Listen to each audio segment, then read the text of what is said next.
Here's something that should terrify every studio executive in Hollywood right now.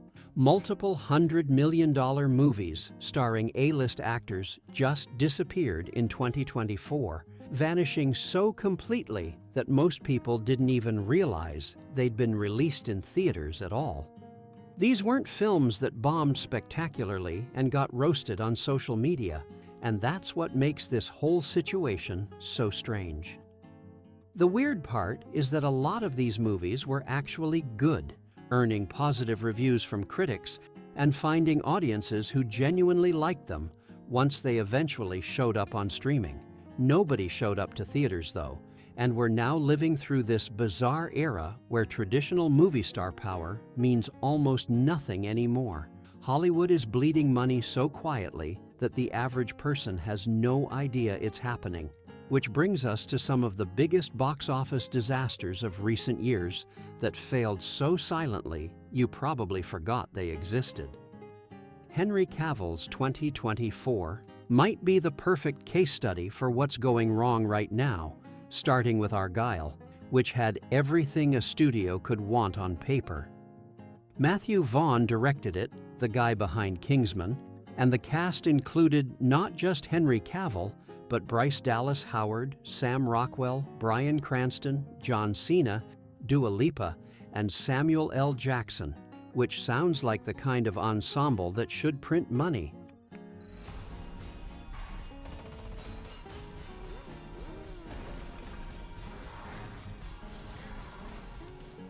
Apple spent somewhere in the neighborhood of $200 million making it, pushing the total cost with marketing to around $260 million, and then watched it open in February 2024 to just $18 million domestic. The entire worldwide theatrical run brought in $96 million, which becomes truly horrifying when you realize this film needed to make at least $520 million just to break even. What makes this particular failure so fascinating is that the movie wasn't universally hated by any stretch. Critics weren't blown away, sure, but audiences who actually saw it gave it decent scores. And that's the problem right there. Almost nobody went to see it. Apple had bet big on creating a new spy franchise, complete with books and potential sequels, and the whole thing just evaporated into thin air. A solid chunk of people watching this video right now completely forgot Argylle existed, and that's how quiet this disaster was. Henry Cavill wasn't done though, coming back just a couple months later in April with the Ministry of Ungentlemanly Warfare. Guy Ritchie directed this one, basing it on a true World War II story, and assembling a cast that included Alan Ritchson, Isa Gonzalez, and Henry Golding, alongside Cavill. If I'm to do this, I'll need my own team. You won't like them. They're all mad. Critics actually liked this film, which separates it from Argylle immediately, and audiences really liked it, with solid scores across the board.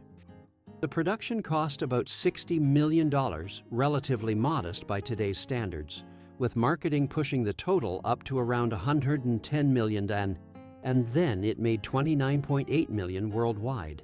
That number deserves a moment to sink in, because we're talking about a well-reviewed Guy Ritchie action film with Henry Cavill that made less than $30 million globally. Opening weekend brought in $8.9 million domestic, before the whole thing just collapsed, dropping 50% in its second weekend and getting pulled from most theaters by week 3. The really strange part came later when the movie found an audience on streaming, where people discovered it, liked it, and told their friends about it. That theatrical run, though, dead on arrival, and this time around it wasn't because the movie was bad. Nobody cared enough to leave their house for it. Kevin Costner's Horizon might be the most heartbreaking box office disaster in recent memory, representing something way beyond just another failed movie. I will take from you until you are wiped clean from this land. I'm just saying that's something you might want to keep in mind. Costner had been trying to make this 4-film Western epic since the 1990s, nursing this 30-year passion project through decades of rejection. When he finally got the chance, he didn't just direct and star in it. $38 million of his own money went into production after he mortgaged his property to make this thing happen. Cannes in May 2024 gave the film an 11-minute standing ovation that left Costner in tears, and Warner Brothers felt confident enough to schedule all 4 chapters, with Chapter 2 already filmed and ready to go. Chapter 1 cost about $100 million to produce, which makes the opening weekend figure of $11 million domestic absolutely catastrophic, and the final worldwide gross of $38.8 million reads like a sick joke. Think about that number for a second. Kevin Costner personally invested $38 million, and the movie made $38.8 million total worldwide. Warner Brothers immediately pulled Chapter 2 from its scheduled August release, leaving the completed second film sitting on a shelf, somewhere with no release date, while Chapters 3 and 4 that Costner had planned to film are effectively dead. The man who made Dances with Wolves, who understood the Western genre better than almost anyone working in Hollywood, put everything on the line for his vision, and modern audiences just didn't show up. Not because they hated it, most people who saw it thought it was pretty solid, but because they apparently couldn't be bothered to go to a theater for a 3-hour Western. And that's what makes this failure sting so much. The Bikeriders represents another example of good movie. Nobody showed up, but with its own unique set of complications that made the failure even more frustrating. I'm thinking of starting a writing club. Jeff Nichols directed this one, bringing serious indie credibility from films like Mud and Loving, while the cast featured Austin Butler right after he blew up with Elvis, Tom Hardy, and Jodie Comer fresh off Killing Eve. Telluride Film Festival gave it a premiere that generated strong buzz, and the budget sat at a relatively modest $40 million, which should have been manageable. Multiple release date changes plagued the production, though, originally scheduled for late 2023, then pushed to 2024, then switching. Distributors from 20th Century Studios to Focus Features, and by the time it finally landed in theaters in June 2024, some of that initial festival buzz had cooled off. The final worldwide gross came in at $36 million, which didn't even cover the production budget before you factor in marketing costs. Critics didn't destroy it, reviews were generally positive, and audiences who found it appreciated the performances and the period atmosphere.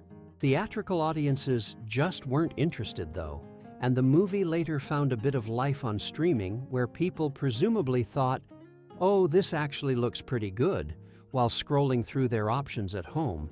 But that theatrical release was another quiet disaster.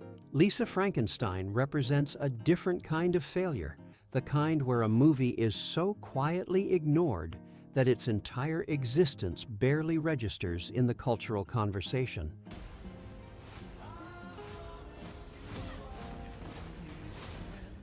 Diablo Cody wrote this horror comedy set in the 1980s, bringing her Oscar-winning credentials from Juno, while Zelda Williams directed it as her feature film debut, and the cast included Kathryn Newton and Cole Sprouse. Focus Features gave it a wide theatrical release in February 2024, despite the modest budget of $13.3 million, which, in today's Hollywood, is practically nothing. Opening weekend brought in $3.8 million domestic, and the entire worldwide run topped out at just $9.9 million. But here's what makes this failure so emblematic of the current problem. This movie didn't just flop, it basically didn't exist. No conversation formed around it, no viral marketing moments emerged, no controversy sparked, and no backlash materialized. The film showed up in theaters, played for a couple weeks, and disappeared. While most people who would normally be interested in this exact type of movie, 80s throwback, horror comedy, interesting creative team, had no idea it had been released. That's what's really scary about the current theatrical landscape. Because movies aren't just bombing anymore. They're bombing so silently that the culture doesn't even register their failure. Hollywood is facing this brutal new reality where star power doesn't guarantee anything anymore, where even critically acclaimed films with passionate filmmakers behind them can just evaporate, and where audiences are perfectly happy to watch these same movies a few months later on streaming, but won't leave their house to see them in theaters. Most of the general public has no idea this is happening, and that's the craziest part of all this. These films aren't failing in spectacular, meme-worthy ways that generate headlines and Twitter threads. They're just not being seen. Studios are quietly losing hundreds of millions of dollars, while the rest of us scroll through Netflix wondering what to watch, completely unaware of the quiet carnage happening behind the scenes. How many of these movies did you actually see in theaters?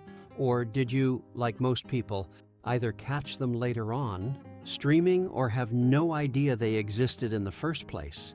Let me know in the comments. And if you found this video interesting, make sure to subscribe, because we're going to keep talking about the strange, quiet ways Hollywood is changing right under our noses.